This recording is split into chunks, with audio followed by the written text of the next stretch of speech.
Hey, what up, comic book family? It's your boy Jay coming at you with a new comic book day. We got a nice little stack right here, so nothing too crazy. So the wallet's getting a little bit of a reprieve here. But without further ado, we'll just go ahead and jump into my picks for the week and just my general thoughts on them. First, we have Absolute Batman, issue number 9, and this is the introduction of Absolute Bane. Look at this bad boy over here. Bane is an absolute unit. I was genuinely curious to see how they were going to handle this character because Bruce is no slouch himself, you know. This version of Bruce is pretty huge, but this version of Bane makes him look like a pipsqueak. So I'm genuinely intrigued to see how they're going to handle this character. Bane is probably one of my favorite characters from the Batman mythos. So I hope that they maintain his level of cunning, his intelligence, and yeah, man, it looks like like he's gonna be a powerhouse to deal with. So I'm curious to see how this version of Batman is gonna handle this threat. Really excited to get into this one. Next, we have issue number 1 of Death of the Silver Surfer. So I was pretty unfamiliar with this series. I was just chilling at my LCS and I saw this on the shelf. Thought it looked pretty cool. The title intrigued me, not gonna lie. It's a good hook. Don't know too much about the story, so I'm keeping an open mind and I'm hoping to be surprised. I'm always like getting caught by surprise, not really knowing too much about a comic, so I'm excited to read this one. We'll see how this one goes. Next, we have issue number 5 of One World Under Doom. So this is coming from Ryan North, and this is the latest Marvel event that they've been doing that I actually cared about. No shade. The last issue was pretty cool. We had Doctor Doom throwing down with Dormammu. So I've been really liking how the story's been progressing. I like this characterization of Doom so far. So really excited to get into this one as well. Next, we have issue number 2 of Free Planet, coming out of Image Comics. I read issue 1 and another series I didn't know too much about.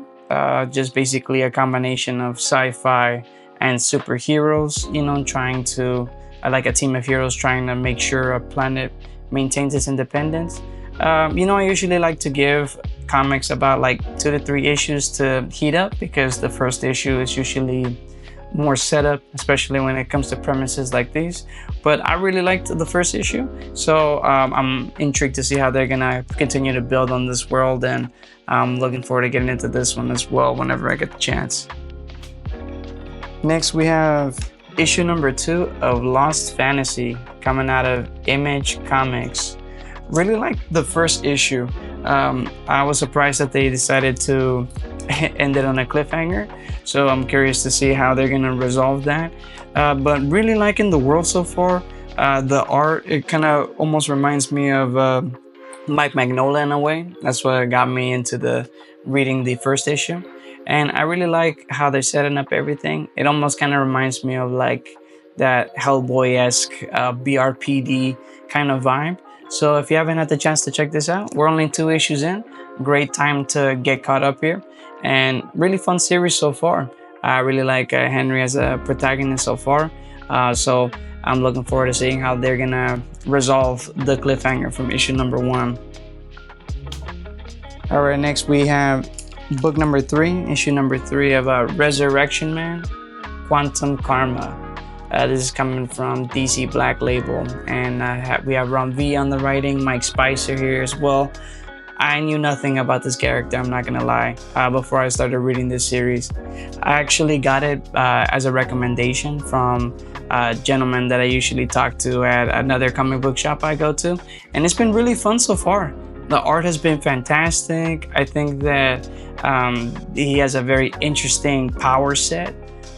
Basically whatever killed him last time, he'll come back with a new power. So he got killed by fire, then now he's like flame proof, just stuff like that. So I thought it was pretty interesting. A really fun series so far. Fantastic art. I love Ron V on the writing, so if you haven't had the chance to read this, I would definitely recommend checking this out. Next, we have The Loose End issue number 4 coming out of Titan Comics. And they tend to focus more on grittier stories, crime stories. So basically, this is like the crime version of The Hangover. Really fun series so far. Pretty brutal, not gonna lie. But again, really fun. And I'm become a big fan of Titan Comics actually because of this. So the series actually got me into the company. Been reading more of the hard case crime as well. So if you're a fan of crime noir, if you're kind of a fan of like that almost hangover vibe, like just a little bit of debauchery in there, really fun series so far. Next, we have issue number 1 of Blood Type. I'm excited to get into this one. So this is coming from EC Comics, which is a subprint of Oni Press. Didn't know too much about this series either. I'm going in here not knowing too much. It's my understanding that this is like coming from their other series, Epitaphs from the Abyss. And this is going to be about a vampire or a vampiress, should I say. And she's on an island getaway with a bunch of wealthy tourists. And it's her chance to get away, but also to feast undisturbed. You know, so she basically has her own buffet as well. But while on the island, there's another malevolent force that's coming into conflict with her. So again, don't know too much about this, but I'm eager to be surprised. I like keeping an open mind with these kinds of things. And plus, I feel like horror comics have been having a big renaissance lately.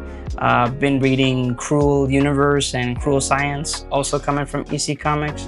Been a lot of fun, so I'm excited to get into this one right here, to give this one a shot too. And these last 2 comics, these didn't come out here recently, but I just thought they were pretty cool.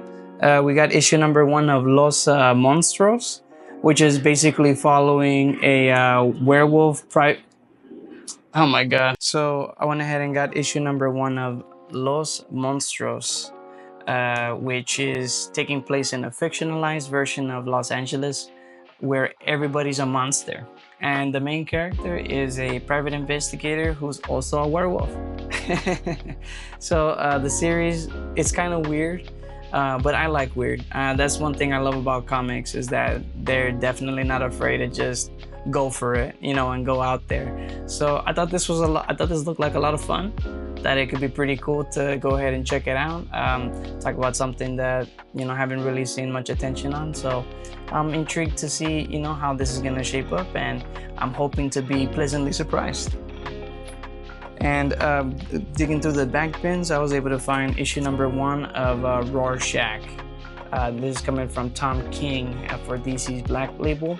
I heard that the series was good, but before committing to, you know, a trade paperback, wanted to go ahead and see if I could find the first issue, and luckily I did. So pretty happy about this, and I'm excited to get into this one. Rorschach was probably my favorite character from Watchmen, so I'm excited to see, you know, how this one turned out right here. All right, y'all. Well, that's going to be it for this comic book day. If y'all were picking up anything that I was picking up, or if you have any different recommendations, you know, thoughts, or just, you know, any arguments, feel free to leave those for me in the comments below. Hope you guys have a wonderful rest of your day, and y'all join me next time. Y'all take care.